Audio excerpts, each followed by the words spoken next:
je vais le faire direct à la machine. Ah, parfait. Merci. Bonjour tout le monde, ça va bien? On a bien mangé?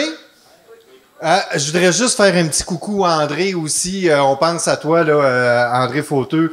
On pense à toi, là, même si t'es pas là, présent physiquement avec nous. Nous, on est là avec toi en pensée. Bon succès tout à l'heure. Je vais parler des 4 fonctions essentielles de l'enveloppe, qui devrait être le B.A.B.A., là, tout simplement, là, au niveau là, de l'architecture. André doit me faire des gros yeux là, en disant, là, Marco, pourquoi tu parles de ça? C'est tellement de niveau 101, parler de l'enveloppe du bâtiment. Ben, des fois, c'est bon de prendre un petit pas en arrière pour se rappeler de certains concepts de base. Surtout que, ben, quand je regarde là, les présentations qu'on va avoir, il y a Bruno notamment qui va venir en parler, fort probablement d'éléments là-dedans un peu plus tard. Ben, c'est bon de faire un petit pas en arrière là-dessus. Mais puisque c'est du 101, vraiment niveau débutant qu'on va faire présentement, êtes-vous capable de m'énumérer les 4 fonctions essentielles de l'enveloppe? Juste pour le fun, juste de même, là. A cappella. Protection des éléments extérieurs. L'étanchéité à l'air, l'eau, c'est tout? Isolation thermique. Air, eau, ouais, eau, intempérie, mettons, c'est la même chose, m'en manquerait un. Hey, habituellement, c'est celui qu'on nomme en premier. Hey, quand il y a un problème là, sur Facebook, là, le monde, là, c'est quoi qu'ils répondent toujours? Ton problème, c'est... Ils disent toujours par vapeur d'habitude, non? Vous n'entendez pas ça? Protection contre la diffusion de vapeur, protection contre l'écoulement de l'air, protection thermique et contre les précipitations extérieures. C'est les 4 éléments essentiels. Puis j'insiste sur le mot essentiel parce que est-ce que l'enveloppe peut nous donner des protections supplémentaires? L'intrusion, tout à fait, nous protéger contre les méchants ou intrusion de vermine également. Les méchants aussi.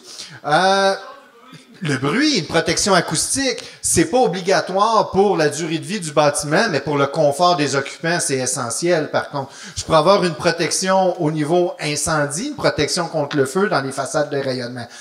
Mais moi ici, ce que je vais parler, c'est les 4 fonctions essentielles. Puis ce que je vais vous parler, ce que je vais faire la démonstration, c'est aussi vrai pour un bâtiment neuf que lorsqu'on est en rénovation. Cependant, souvent, lorsqu'on est en rénovation, il y en a juste 3. Il n'y a pas le 4e, qui est très, très, très récent. Et le 4e qui est récent, qui n'est même pas nécessairement normé. Là, je suis en train de me scooper moi-même. J'ai tellement hâte de vous en parler. Donc, on vous a toujours dit, il y a 4 fonctions essentielles. Puis, c'est comme si c'était toutes aussi importantes les unes que les autres. Ben, c'est sûr, si c'est essentiel, c'est-tu important? Ben oui, c'est essentiel, c'est important. Par contre, ce qu'on dit peu souvent, c'est qu'ils n'ont peut-être pas le même niveau d'importance. Puis, au niveau des codes, ça avance avec la science du bâtiment. La science du bâtiment, c'est pas une science exacte, c'est une science qui est rendue exactement d'où est-ce qu'on diffuse, d'où est-ce qu'on est rendu dans la connaissance, mais c'est toujours évolutif. Ce que je vais vous présenter, vous ne le trouverez pas dans la littérature. Mais moi, mon interprétation, ma compréhension pour voir comment faire plus efficace et également régler des pathologies, je ne les mets pas au même niveau d'importance. Et si je les classifierais, arrivez-vous à une idée quel ordre aurait chacune des protections essentielles? Quelle étanchéité? Parce qu'on en a parlé quand même de 3. L'air, l'eau, l'air, ça n'a pas l'air. Mon interprétation à moi. Il y en a un qui n'est même pas sur le... C'est celui qu'on parle tout le temps, c'est le pare-vapeur. C'est essentiel. Mais on passe trop de temps dessus. C'est pas lui le plus important. Oups, j'ai une double égalité. La protection contre les précipitations et les protections contre le froid l'hiver, mais contre la chaleur l'été également, sont au même pied. Et celui que moi, personnellement, que je considère le plus important de tous, c'est l'étanchéité à l'air. Puis ce que je vais essayer de vous démontrer ici, pourquoi que je le mets en premier, parce que si tu n'as pas de protection, si tu n'as pas un système d'étanchéité à l'air efficace, tu n'as pas de contrôle sur la diffusion de vapeur, tu n'as pas de contrôle au niveau thermique et tu es très vulnérable au niveau du pare-pluie. La majorité des dossiers où est-ce que je suis allé faire de l'expertise dans des cas d'infiltration d'eau, c'était pas des problèmes nécessairement de solin, c'était pas des problèmes d'infiltration par gravité, c'était des problèmes d'eau par bâtiment, pression négative, la goutte d'eau qui suit, on part les ventilateurs, la hotte, la salle de bain, et la goutte d'eau rentre à l'intérieur. C'est pour ça qu'ils sont difficiles à détecter, quelqu'un qui n'est pas habitué. Quand il fait son test d'eau, il n'y a rien qui se passe, il n'y a pas parti ventilateur. Tu mets à la maison en pression négative. Fait une grande partie des infiltrations d'eau sont faites à cause d'un par-air déficient. Fait que c'est ce que je vais vous proposer.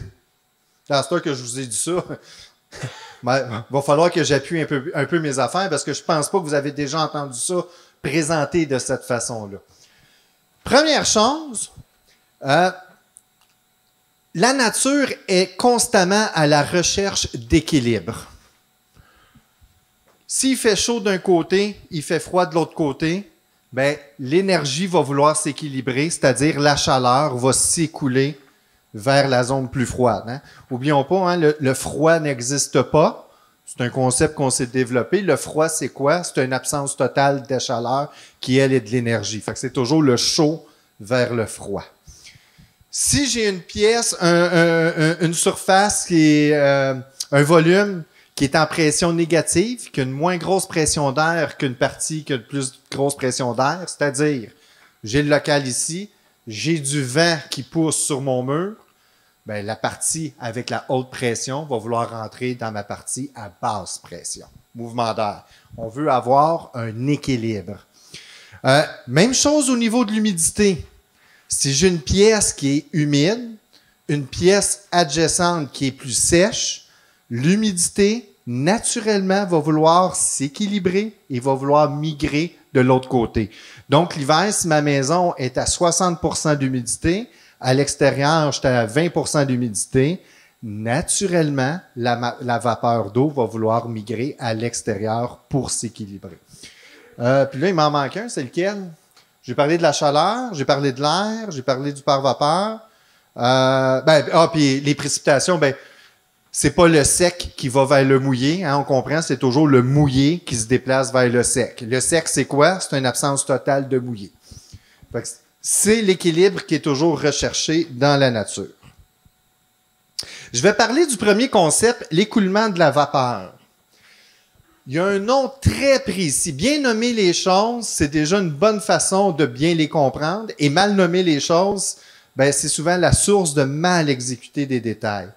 La vapeur, de quelle façon qu'elle s'écoule dans un bâtiment, on appelle ça de la diffusion. La diffusion, c'est quoi?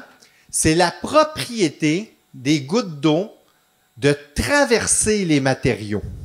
Si j'ai deux zones, exemple, j'ai une salle de bain, j'ai pris ma douche, j'ai pas parti le ventilateur extracteur, j'ai pas ouvert de fenêtre, rien. Le taux d'humidité va monter beaucoup. De l'autre côté de ma douche, de ma salle de douche, dans le corridor, l'humidité va être plus faible.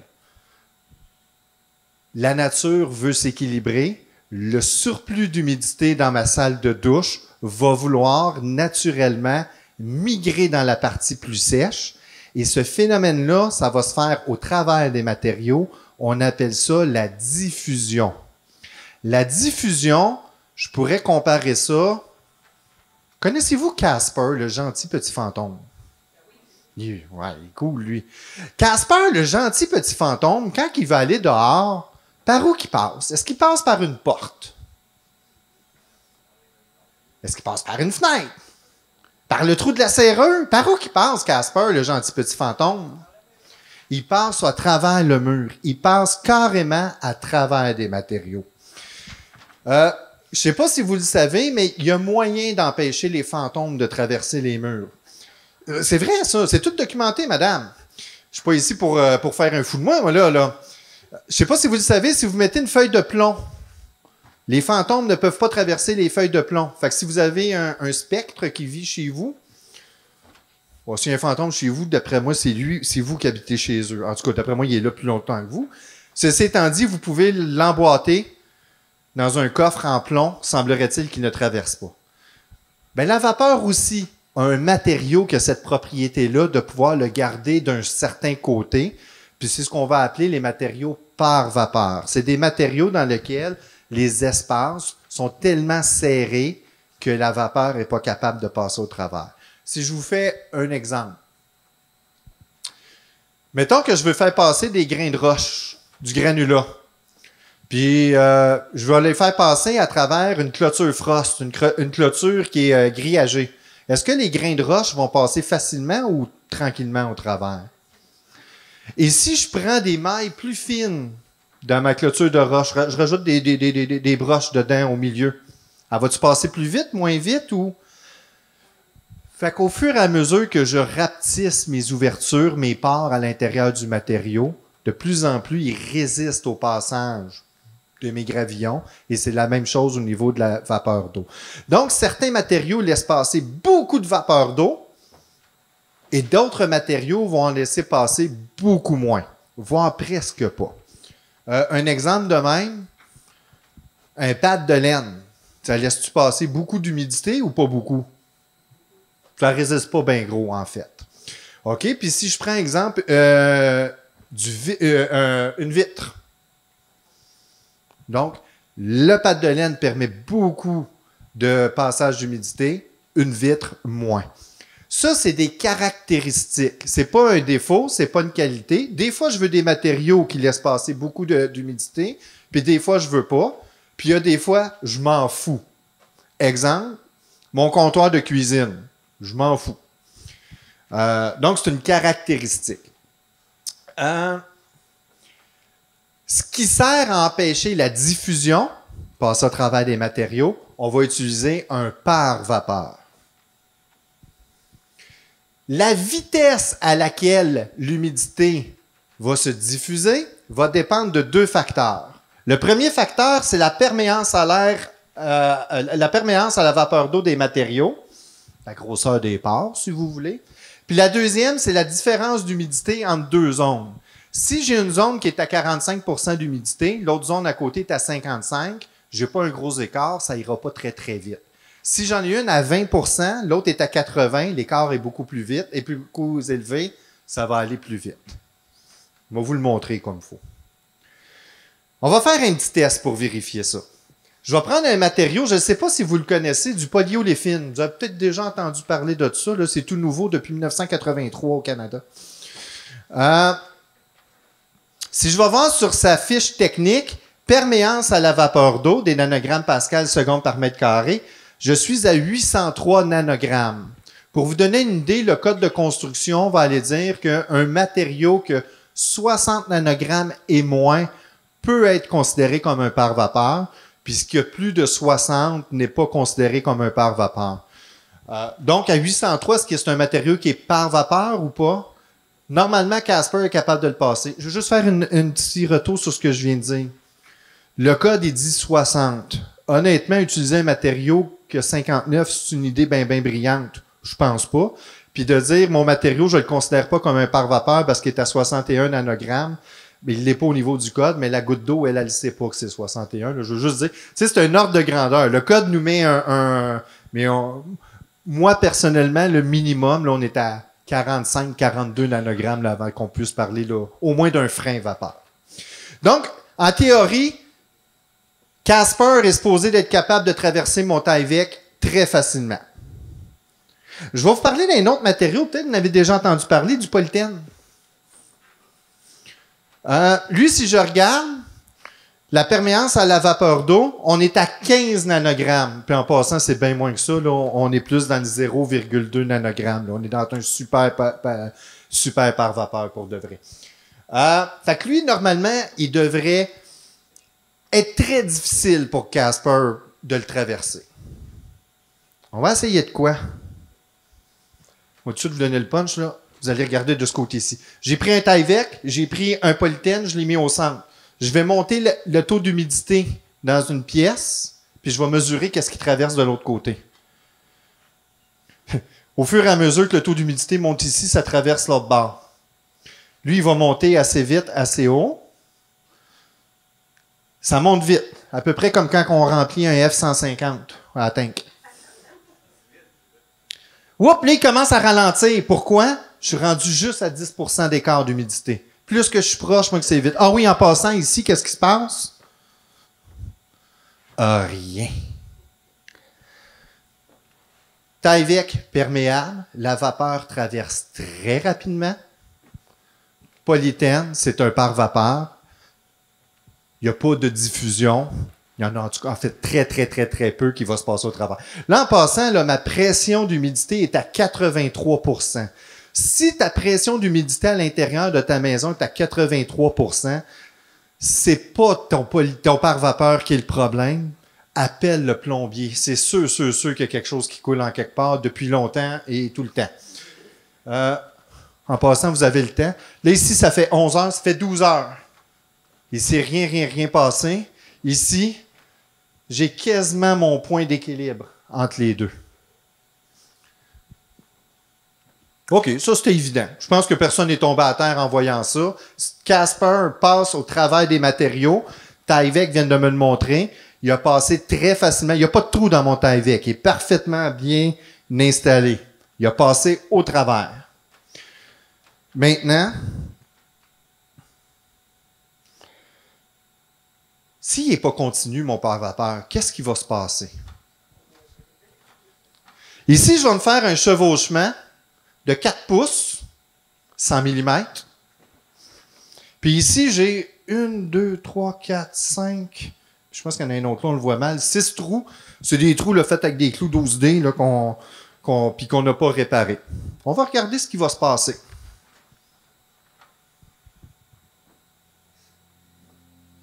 Exactement les mêmes conditions. On va faire exactement les mêmes.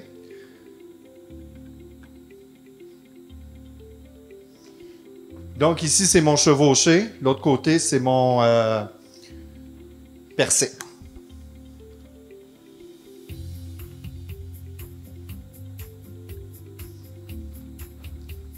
Ça monte vite, des bonnes pressions. Ça a bougé. Je ne peux pas dire que ça n'a pas bougé.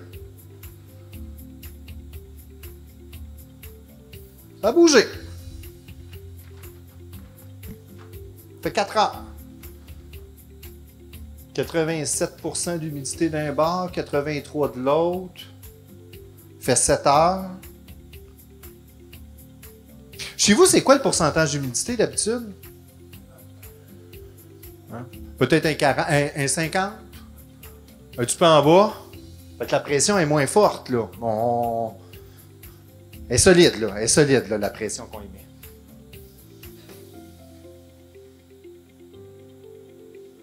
Qu'est-ce qui se passe? Il se passe pas grand-chose, hein? Est-ce qu'on peut dire qu'il n'y a rien que traversé? Non. J'étais pas à 40. Là. Je pense que j'étais à 39 là, avant. Je n'étais pas à 40. Là. Il y a quelque chose. Non, il y a des gouttes qui ont traversé. On va appeler un chat. Mais pourquoi que ça n'a pas plus traversé que ça? Parce que la vapeur traverse les matériaux à la base, dans des conditions égales. Puis comme je pourrais dire, je vais déposer le micro, mais la vapeur, là, c'est une conne. Ah, il fait plus humide ici que l'autre côté. Je vais sortir à l'extérieur. Il y a une goutte d'air qui passe. Puis elle s'en va à l'extérieur. Puis l'autre, la goutte d'eau à côté qui est comme, elle dit, moi ici, je vais t'accompagner. Ah non, il y a un pare-vapeur. Je ne peux pas le traverser.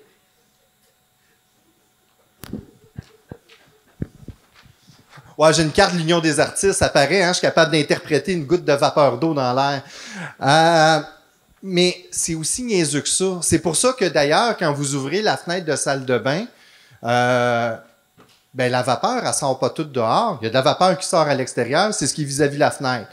Celle qui est juste à côté sur le cadrage, qu'est-ce qu'elle va faire, la conne? Elle va condenser. Puis elle va rester là. On va attendre de sécher. Donc, le pare-vapeur. Fait que ce qu'on peut être capable de voir, c'est qu'un trou dans le pare-vapeur, ça a peu d'influence sur l'écoulement, sur la diffusion de la vapeur d'eau. Maintenant, je vais reprendre, je vais regarder mon trou, puis on va le laisser avec une pression d'air équilibrée. Mes pressions d'air, c'est la même expérience que juste avant. Mes pressions d'air de chaque côté sont égales. Il ne se passe rien. Ici, je suis parti à 52, l'autre bord, je suis à 83, il ne se passe rien. Ça fait 13 heures qu'il est de même. Il ne se passe rien.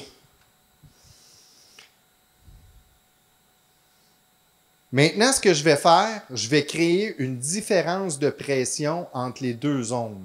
On va regarder ce qui va se passer. Je reviens. Là, ça fait déjà 14 heures, il ne s'est rien passé. À partir du moment qu'on a ouvert la... Voyez-vous comment est-ce que c'est en train de dropper? Les pressions s'équilibrent automatiquement aussitôt qu'on a ouvert la valve pour créer une pression. Parce que ce que je suis en train de voir, c'est que c'est pas tant la diffusion, c'est pas le pare-vapeur qui a fait que j'étais résistant. C'était l'étanchéité à l'air qui a fait qu'à partir du moment que j'ai créé une différence de pression entre l'intérieur et l'extérieur, ça a été quasi instantané. L'écoulement de la vapeur d'eau s'est en allé de l'autre bord. Fait que grosso modo, ce qui est super important, quand j'ai dit tantôt au tout départ, pour moi, le contrôle de l'air est encore plus important que le contrôle de la vapeur, parce que si tu ne contrôles pas l'air, quand même que tu as mis des pare-vapeurs, qu'est-ce que tu as contrôlé? Rien. D'ailleurs, au niveau technique, dans le code de construction, dans les codes de construction, il n'a jamais été demandé de taper ou de sceller un pare-vapeur. Regardez le code de construction, peu importe, ça n'a jamais existé dedans. Par contre, pas au Québec, à partir de décembre, on va l'avoir enfin au Québec, mais Code national du bâtiment, section 936, qui n'existe pas au Québec, mais qu'on va avoir en décembre prochain, on explique que si tu veux faire de l'étanchéité à l'air, tu es obligé d'être continu et scellé. Ce qui n'existe pas pour les prescriptions du pare-vapeur. Le code pour le pare-vapeur, il fait juste dire « recouvre la plus grande partie de tes surfaces ». Vous rappelez-vous des laines dans les années 80, la laine, et avant, la laine dans les années 80 avec un papier craft par-dessus? C'était-tu tapé, ça? Même, honnêtement, moi, j'ai sorti de l'école en 99, puis j'étais les premiers dans ma région à faire du nouveau climat. J'étais pas mal d'un seul qui achetait du tape rouge à cette époque-là, là, à Quincaillerie. Dans les années 90, il n'y avait pas grand monde qui était... là, moi, je viens de Joliette. À Joliette, peut-être un peu moins, peut-être à Montréal un peu plus. À Québec, je suis sûr de ça.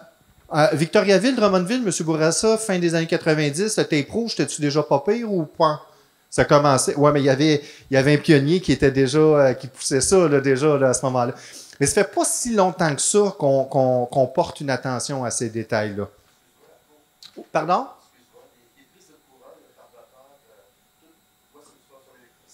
Oui. Ah, j'adore la question. Je vais répéter la question pour que tout le monde puisse comprendre. Il dit, excuse-moi Marco, je trouve ça vraiment excellent ce que tu dis, je bois tes paroles, puis je vais en parler à toute ma famille. En tout cas, ça, c'est le bout que tu voulais que je traduise. Qu'est-ce qu'on fait avec les prises électriques qui sont percées? Avec, tu as dit prises électriques, mais toutes sortes d'autres trucs là, également. Bien, ce qui est surtout important, c'est identifier avec quoi vous faites votre système d'étanchéité à l'air. Le polythène peut en faire un, puis je veux pas que vous reteniez de pas taper le polythène, c'est pas ça mon message aujourd'hui. Mon message, c'est de comprendre pourquoi qu'on le fait, puis c'est quoi l'incidence de le faire. Par contre, ce que je te dirais, on va brûler mon punch de la fin, mais c'est pas grave, quand on veut transmettre d'informations, c'est de répéter. Fais-les dehors, ton étanchéité à l'air, idéalement, fais-la dehors, puis idéalement, ne le fais pas avec une membrane qui n'est pas en pleine adhérence. Les bons systèmes d'étanchéité à l'air, c'est ceux qui sont faits avec des matériaux rigides ou des membranes en pleine adhérence. Oh, je vois un nommer. Exemple, Soprema a des membranes par air, non par vapeur, qui sont vraiment collées à l'extérieur. Pleine adhérence, je veux dire collé, vraiment. Avec ça, on va le faire. Puis... Ouais. Oui, tout à fait. Tout à fait. On peut le mettre sur un paquet de trucs. Mais là, je ne veux pas dire qu'il y a juste celle-là. Il y a toutes sortes de trucs qu'on peut utiliser là, pour le faire. Là, Le Tyvek a la propriété d'être par air. Le problème, c'est de l'assembler en chantier pour qu'il soit par air. C'est très difficile de le faire avec des membranes qui ne sont pas en pleine adhérence. Même avec le polythène, on performe assez bien au moment de la construction. Par contre, il résiste mal aux poussées du vent dans le temps. Puis on l'a vu avec les programmes Renault Climat, quand on retourne plus tard, on donne des maisons qui ont scoré plus haut à la construction, puis 10 ans, 15 ans plus tard, ça a baissé. Des décollements par le vent. Ben oui.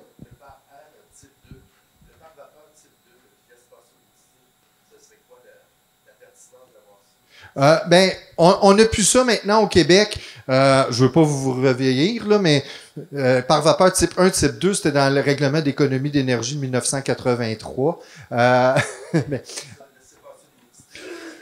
C'était selon la performance du matériau. Aujourd'hui, on est avec juste un type de par-vapeur, fait qu'il est par-vapeur. Mais avant, tu avais une classe, ça, je ne me rappelle pas par cœur, mais genre, c'était entre 0 nanogramme, aller peut-être à 30, c'était type 1, puis de 31 à 60, c'était type 2, quelque chose genre.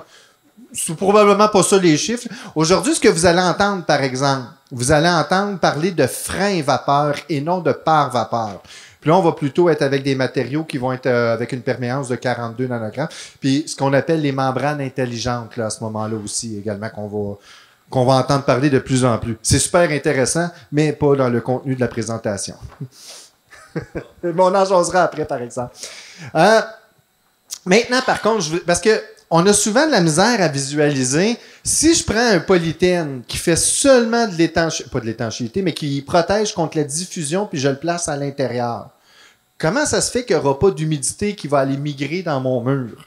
Là, ici, je vais faire mon étanchéité à l'air à l'extérieur, avec le Tyvek. Là, tu vas dire, Marco, tu te contredis, tu viens de te dire, c'est pas possible de le faire. Hey, j'ai une boîte de 16 pouces par 16 pouces, pas de détails. Moins facile à faire. Sur une maison, c'est pas aussi facile que ça de faire une bonne étanchéité à l'air. Et là, la nuance. Avec un Tyvek. On va regarder comment ça se passe. Je vais encore mettre de l'humidité de ce côté-là. J'ai une sonde également pour l'humidité. Oh, je pense que vous ne le voyez pas super bien. Hein? Elle est à 52. Là, présentement. On va regarder le taux d'humidité qui va arriver dans le mur. Dans le mur de laine au centre. Là, présentement, je suis à 52 ici. Non, je suis à 51, excusez. Bon, 50, 49, 47, 46. Pourquoi que mon taux d'humidité descend? J'ai pas d'humidité qui traverse, mais j'ai quand même de la chaleur qui traverse. Quand mon air grossit, mon eau d'humidité, elle n'a pas grossi, fait que mon taux d'humidité a baissé. Regardez, là. Il y a-tu de l'humidité? Ça froisse dans la fenêtre. Je suis à 49.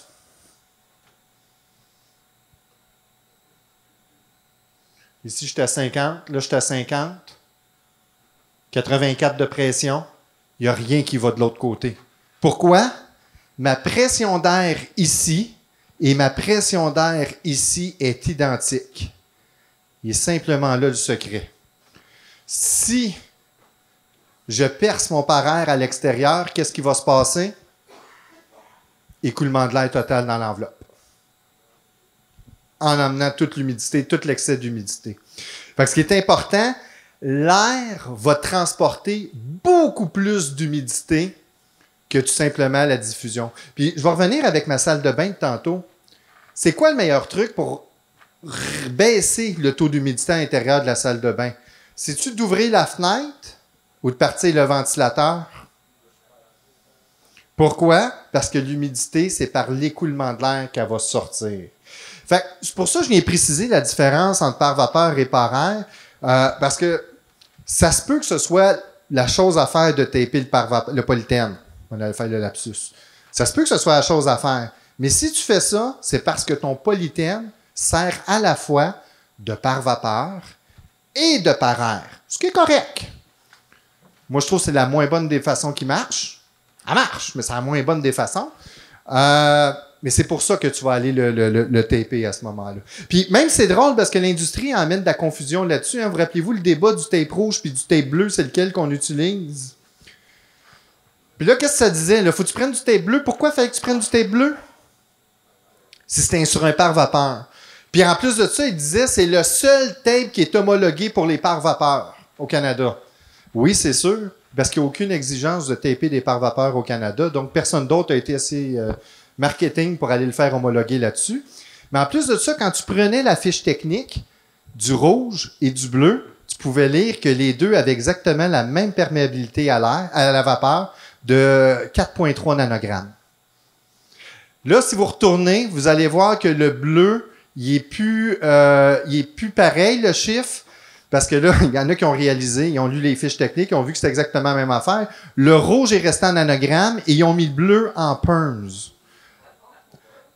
Fait que là, le rouge il est à 4,3 nanogrammes, puis l'autre, vu qu'il est en perms, un perms c'est 60 nanogrammes, ben il est à 0,000 quelque chose perms.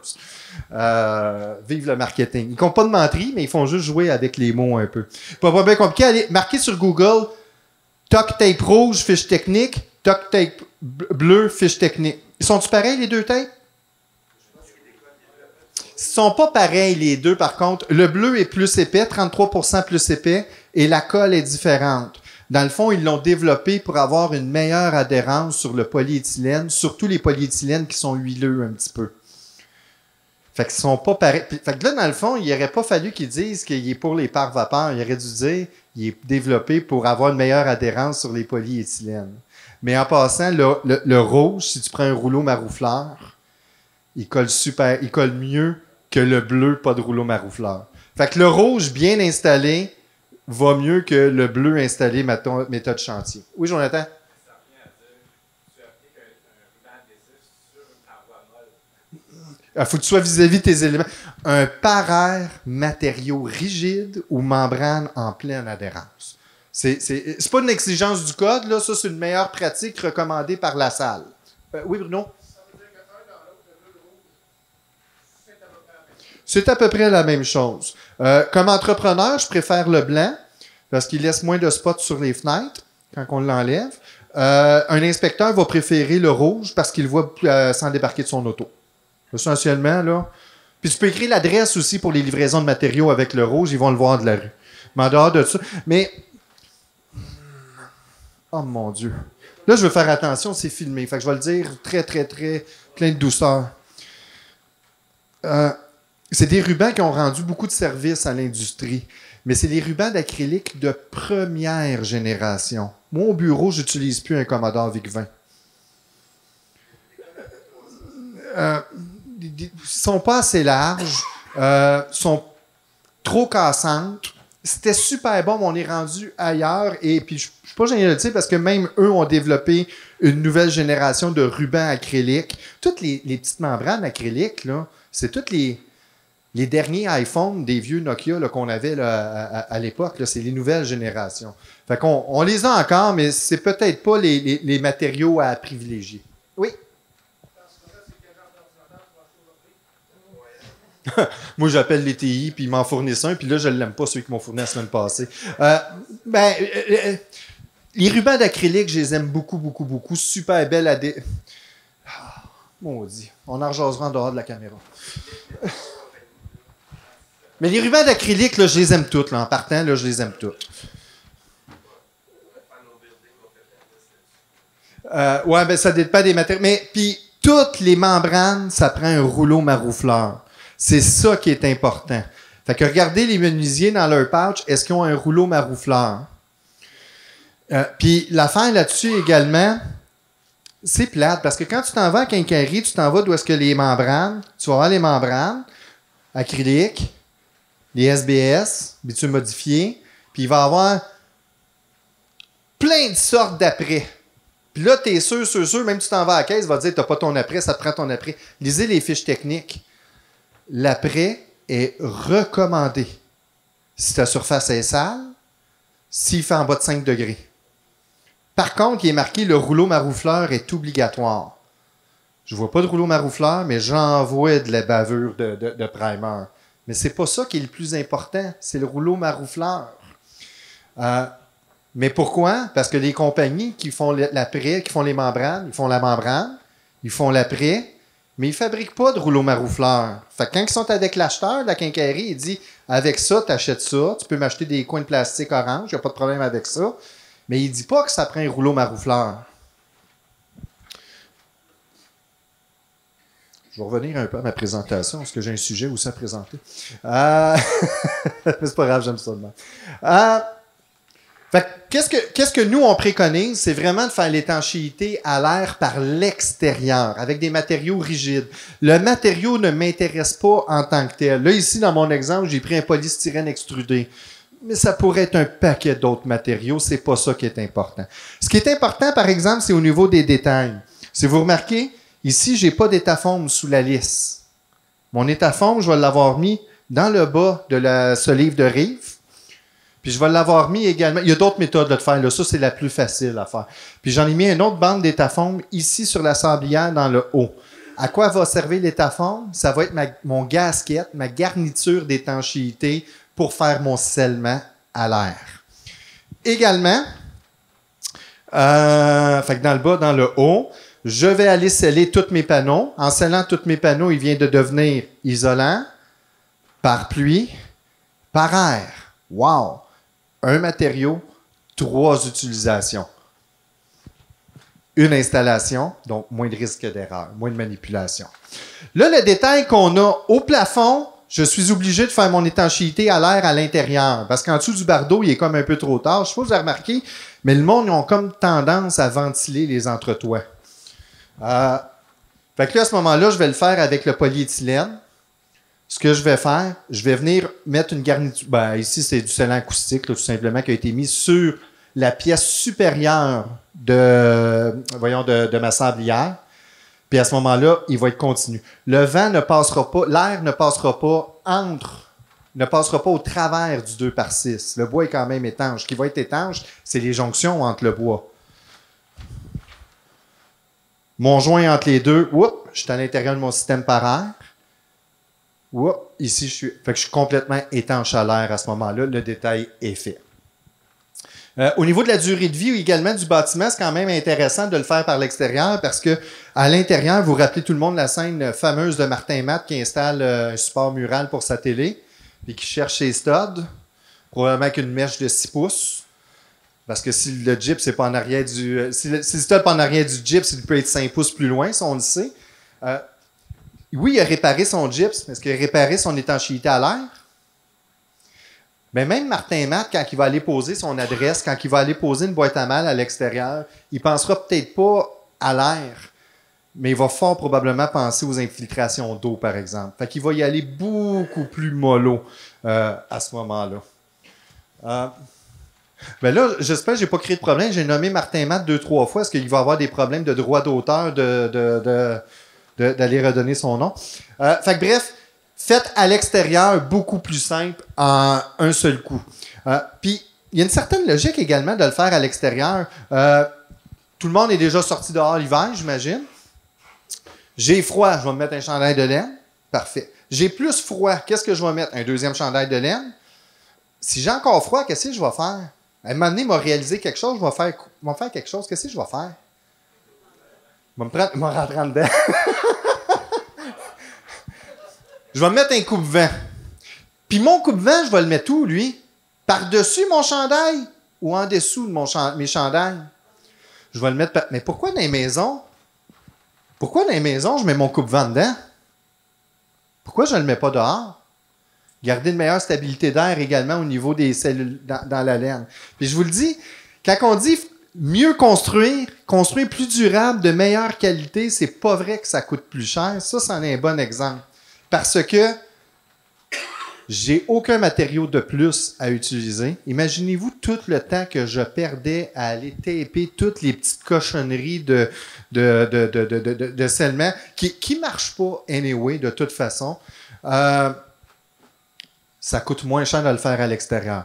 Je vous demande juste une chose, par contre, testez-le. Comment qu'on fait pour tester comment qu'on fait pour tester? C'est le test d'infiltrométrie. Et il faut le faire au bon moment. Si j'ai fait mon étanchéité à l'air par l'extérieur, je ne vais pas aller le faire quand je vais être prêt à installer le gyps. Pourquoi? Parce que là, je l'ai fait à l'extérieur. J'ai posé de la laine, j'ai posé du polythène, j'ai peut-être même posé des fourrures. Là, je vois qu'il y a de l'air qui rentre. Comment je fais pour savoir c'est où que ça vient à l'extérieur? On travaille différemment, on fait des interventions différentes. Une fois que j'ai levé mes murs, j'ai mis mes trosses, mon bardeau, j'ai posé mes fenêtres, ben là, à ce moment-là, mon bâtiment est supposé d'être étanche. Je vais mettre mon polythène au plafond, je vais sceller ça. C'est là que je fais mon test d'infiltrométrie. Hey Marco, es-tu en train de nous dire que Nouveau Climat travaille en épais? Eux autres font ça avant de poser le gyps. Eux, ils sont pas là pour aller déceler les erreurs puis les corriger. Ils sont là pour attester de la performance d'un bâtiment. Puis c'est au moment ultime d'où est-ce que là, après ça, il est trop tard pour aller le corriger. Mais le contrôle de qualité doit être fait avant. Eux, ils s'en allent juste attester. Oui.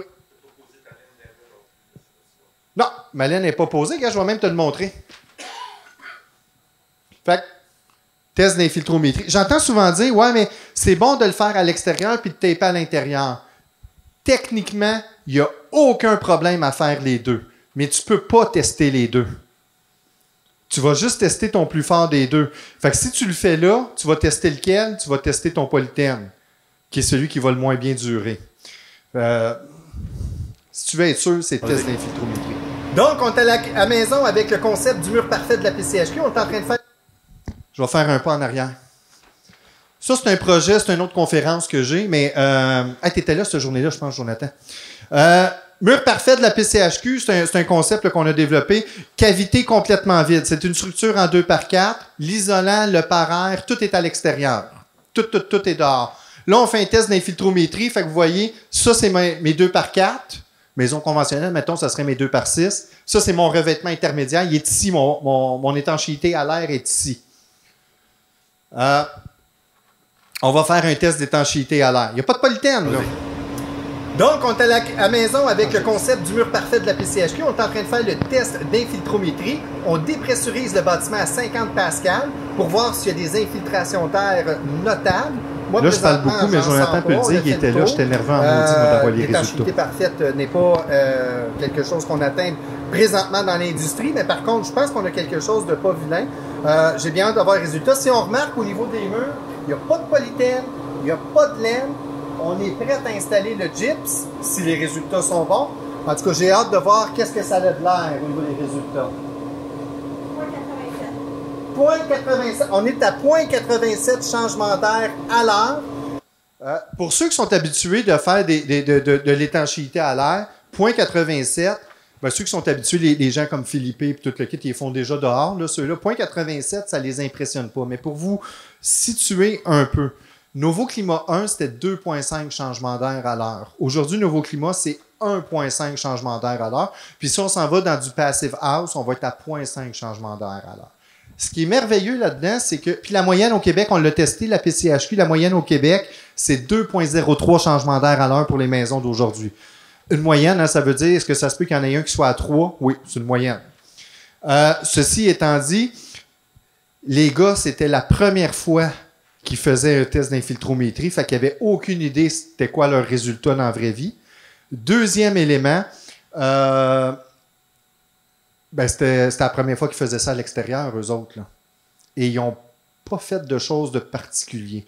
Et d'ailleurs, quand je dis qu'il n'y a pas d'étanchéité à l'air parfaite, les principales infiltrations d'air étaient situées. Il y avait la porte patio, le meneau central, qui lui avait de l'air qui rentrait.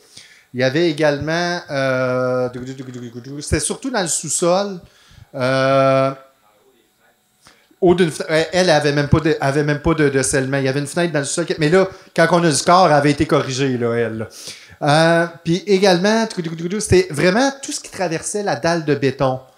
Le bassin de captation, son périmètre, les drains de plancher, colonnes de chute. Puis ça m'emmène avec ce que Mathieu Brossard a dit ce matin. On note que les maisons, depuis 2012, le taux de radon est plus élevé. Ben oui, c'est une maison qui est super étanche à l'air, puis que ton système d'échangeur d'air est mal balancé, puis il est en pression négative, tu es en train de sucer en dessous, puis on le voit, les faiblesses, c'est plus l'ossature de bois, c'est rendu sous le niveau du sol. Fait que ça peut amener un problème au niveau du radon, là, par contre, à ce moment-là. Oui, vous avez vu au début, il était marqué la version résumée. Vous connaissez les 4 saisons de Vivaldi? On peut vraiment passer un bon moment avec les 4 saisons de Vivaldi en écoutant juste 2 saisons. Ici, c'est ma version écourtée parce qu'il me manque de temps pour montrer les 2 autres. Ma plus spectaculaire, par exemple, c'est quand je montre l'infiltration d'eau. Là, avant de dépressuriser, la goutte d'eau tombe de même. Quand je fais juste dépressuriser, elle est vraiment... On la voit là très facilement. Là, je la fais danser comme je veux en ouvrant et fermant le robinet. Je n'ai pas le temps de vous présenter, mais au moins, je voulais au moins vraiment démystifier l'utilisation d'un pare-vapeur. À quoi ça sert? Ça sert à quoi? Empêcher ou retarder la diffusion, et la diffusion, c'est au travers des matériaux par rapport à l'utilisation d'un pare-air. Et le pare-air, c'est lui, quand il est déficient, qui va créer le plus d'écoulement d'humidité dans l'enveloppe qui va être dommageable. Puis avant, les vieilles maisons, là, on a parlé beaucoup là, de maisons en rang de planche, puis ces choses-là, il n'y en avait pas de pare-air. Puis quand vous faites de la rénovation, là, n'importe quelle maison avant 1990, il n'y en a pas de système d'étanchéité à l'air. La raison pourquoi ils ont traversé le temps, c'est parce que c'est une vraie passoire, puis quand le mur est mouillé, il est capable de ressécher, tout simplement. C'est juste ça qui se passe. Au début des années 90, on a commencé à en avoir. D'ailleurs, qu'est-ce qui est apparu aussi dans les années 90? Quelque chose de... Pardon? Non, mais les échangeurs d'air. Étanchéité à l'air, ça veut dire échangeur d'air. Puis là, il y a quelque chose que je suis plus capable d'entendre. Il faut que ton mur respire. Non. Ce qui respire, c'est quand tu rouvres tes fenêtres. Ce qui respire, c'est ton échangeur d'air. Moi, je respire par le nez, par la bouche, pas par mon trou de cul, ni par ma peau. L'enveloppe doit perspirer. Je vais le dire différemment, là c'est rendu moins exact comme terme, mais l'enveloppe doit transpirer, pas respirer. Ma peau ne respire pas, elle transpire. C'est une grosse nuance. La maison doit respirer, c'est les fenêtres, les portes, l'échangeur d'air, la hotte. C'est ça, ces éléments-là. Si vous avez des concepts que vous voulez travailler, ben écoutez, appelez-nous. On a des conseillers techniques qui sont là pour vous aider également. Faire affaire avec un inspecteur, ça c'est très intéressant également pour voir les détails en chantier. Et le test d'infiltrométrie, moi ça fait déjà plusieurs années que je dis aux entrepreneurs, il te manque 2 affaires dans ton pouch. Il te manque un rouleau à maroufler, ça c'est une autre affaire. Puis il te manque quoi? Il te manque une porte d'infiltrométrie. Ça devrait faire partie de l'équipement de base d'un entrepreneur général de le faire. Pas pour se certifier lui-même. Tu ne peux pas te certifier. Mais peux-tu me vérifier avant qu'un autre passe pour venir puis même s'il n'y a pas besoin de le faire. En tout cas, bref. Est-ce qu'il y a des questions? Ah, OK, bon, je vais aller dire, il va falloir que je travaille ma chute, moi, là, par exemple. Parce que ça finit roche. Je vais faire juste un... Ben oui, Bruno? Tu sais que ton point 83 CRH, c'est bon, sacrifice. Oui, c'est bon. Parce que moi, j'en fais de l'infiltrométrie avec la. C'est quoi ton... Ah, ben, là, Bruno, il dit, écoute, point 83, Marco, c'est très bon. Puis c'est vrai que c'est très bon. Puis Bruno, il dit, moi, j'en fais beaucoup de nouveaux climats. Juste savoir combien t'en as... La moyenne, à peu près, là. J'aurais de la misère à te dire, mais je vais te dire quelque chose. Je fais à peu près 350 évaluations par année. La moyenne de ce qu'on voit, je te dirais entre 4 et 5. Oh, mon Dieu. Entre 4 et 5? Avertis-moi la prochaine fois, mon cœur a brisé quand tu as dit ça, Bruno. Je te parle de bâtiments existants. OK, en Réno Climat. Ah, En phew. Renault Climat. OK. J'en ai fait un en PH Select, je suis arrivé qu'on avait 3 points quelque chose. C'est pas acceptable. Je l'avais accepté, j'y avais dit, j'ai dit, tu vas les planter là, puis là, puis là, puis il a tombé direct dedans. J'ai dit, là, il faut que tu recommences ça, il faut que tu corriges. Et la meilleure école pour faire pour comprendre les systèmes d'étanchéité à l'air, c'est vraiment de faire le test d'infiltrométrie. Dans des présentations comme je suis en train de faire, là, je pourrais vous mettre une petite maison, là, puis on va voir un petit peu d'air vis-à-vis de la fenêtre.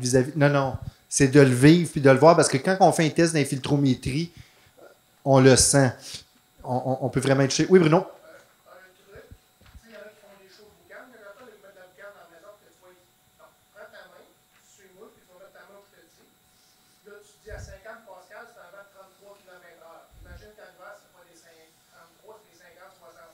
Fait que ce que tu détectes avec ta main, fais fois en hiver. Ça veut dire qu'il y a bien des clients qui les yeux leur arrondissent. Ben, d'ailleurs, pour ceux qui font de la thermographie, très souvent, ce qu'ils vont voir comme faiblesse, c'est même pas l'installation de l'isolant, c'est une infiltration d'air constante à cet endroit-là. Puis là, je n'ai pas montré l'image, mais vous êtes facilement capable de l'imaginer.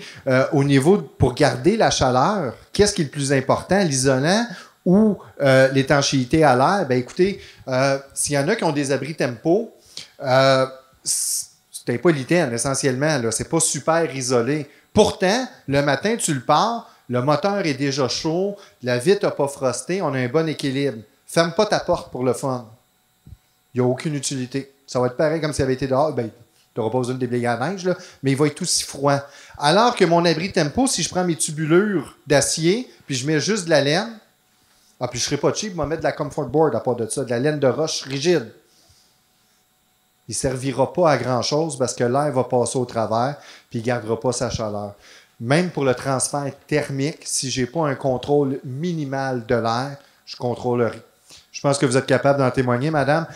Elle le sait quand il est 4 heures chez eux. Permettez que je prenne votre exemple. Elle ne me l'a pas dit, ça, mais je devine parce que j'ai des pouvoirs. Donc, une maison en rampe planche, peut-être du brin de scie, peut-être même pas, on ne le sait pas. Peut-être des petites bouteilles de bière, ça d'autres, la marque Laurentide également. Ça, c'est possible à l'intérieur des murs. Elle le sait tout le temps quand il est 4 heures. Parce que quand il est 4 heures, l'autobus, ça passe en avant. Puis juste la succion de l'autobus, ça fait 3 changements d'air à l'heure dans sa maison. Tout simplement. Donc, écoutez, si vous voulez discuter de d'autres éléments, mais je ne veux pas prendre toute la place, mais merci beaucoup. C'est un samedi, c'est une première, ça, cette activité-là. Un samedi, il fait vraiment beau. Sérieusement, là, moi, je vous salue bien bas, puis un salut particulier à André également en ce moment.